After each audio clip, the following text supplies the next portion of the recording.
তো সমস্যাটা করলো কেন? আমার চাষাই আছে, সে একটা সম্মানিত মানুষ।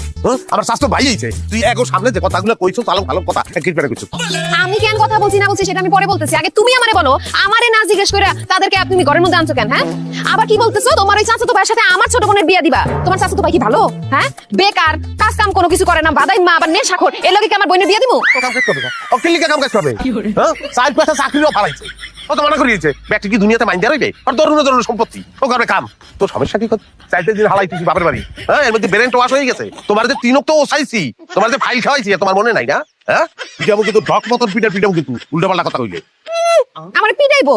এখন আমি বরিশালে নাই, এটা বরিশাল না, এটা আমার বাপের এলাকা। তোর বাপের এলাকায় স্বাধীন হয়ে গেছে? হ্যাঁ, এ নাইতে বিচার লাগে? এটা বাংলাদেশের মধ্যে না, এ যে পিটাইতে পারে, তা পিটানের নেশা আছে। মোর কোনো পিটানের নেশা আছে, মুই গুলো পিটাইতে পারি বাপের বাড়িতে, মুই কিন্তু হোর বাড়িতে পিটাইতে পারি। পিটান কিন্তু স্টার্ট হয়ে যাবে যে কোনো সময়। আমার ডর দেখা কোনো লাভ নাই। একটা কথা আমি সাফ করে দিতেছি, আমার বোনের বিয়ে আমি এই সারা লগে দিব না। ওরে খোদা, তুমি কেডা? হ্যাঁ, তুমি গার্জিয়ান? তুই কেডা? তোর বেল আছে? তোর বেল বাপের বাড়িও নাই, তোর বেল হোর বাড়িও নাই, তোর কোনো জায়গায় বেল নাই। এনে গার্জিয়ান হলে তোর বাবা আছে, মা আছে, হেরাও বড় গার্জিয়ান না। গার্জিয়ান মুই হাগো ভাইয়া যাবাই, মুই যেটা কব এটাই হইবে। বেলা আছে না, এটা আমি তোমারে দেখামুনি। আব্বা আহুক বাড়িতে, তারপর দেখাম। আহুক তোর বাবা আহুক, কি বড় বুঝে কথা কইবে? হন তোর একটা কথা আমি কিন্তু ঠান্ডা মাথা কইতে। এই বিবাহে তুই যদি কোনো ধরনের বাধা সৃষ্টি করার চেষ্টা করো, টুক করে তালাকটা দিয়া আছে তো চলে যাবো আমি। তাই থাকি যা, এবার জুতার তলি হয়ে গেছে, ঘরের মধ্যে আটা কিছু থাকলে এই যে জুতার তলি লাগা। জামাই আসে নাই? আরে কি কইতে আছেন আব্বা, এটা কোনো কথা? হ্যাঁ, জামাই আইবে না? জামাই না ইয়া, জামাই চাচা তো ভাই খালু, এই যে পাঠাই কোনো লাভ আছে? আর হ্যাঁ, পাঠাইলেও হ্যাঁ আইবে। আমি তো এখন লই আইছি, আপনার উপকারের কথা চিন্তা করতে। আমার উপকার?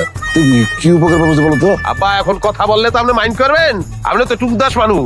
হ্যাঁ, মাইক গজে বড় হইতে আছে আমাদের সেতু, সে কি এখন আর শিশু আছে না? হ্যাঁ, সে তো ডাঙ্গর হয়ে গেছে। হ্যাঁ, এই খেয়ালটা আপনি রাখতে হইবে না। এই সেতু বুঝলে কাকু, আমার মাথার মধ্যে সবসময় খালি সেতু, যার একটা ব্যবস্থা করা লাগবে, একটা বিবাহ হতে হইবে না? হ্যাঁ, এই 3-4 মাস ধরে আব্বা এই সেতুর লিখে পাত্র খুঁজতে আছি, যোগ্য পাত্র তো লাগবে, এত পাইছি আছি না। হঠাৎ করে আমার মনে হচ্ছে আমি দুনিয়া ধরে বিচ্ছে আমার বোকালে একটু পাত্র আছে, এই আমার ছাত্র ভাই। হ্যাঁ, ইংরেজের বাচ্চা, রাঙ্গা টপিক পড়াশোনাও করছে, সে খুবই ব্রিলিয়ান ছেলে ছিল, গ্রাজুয়েট করছে, পড়ে নাই না?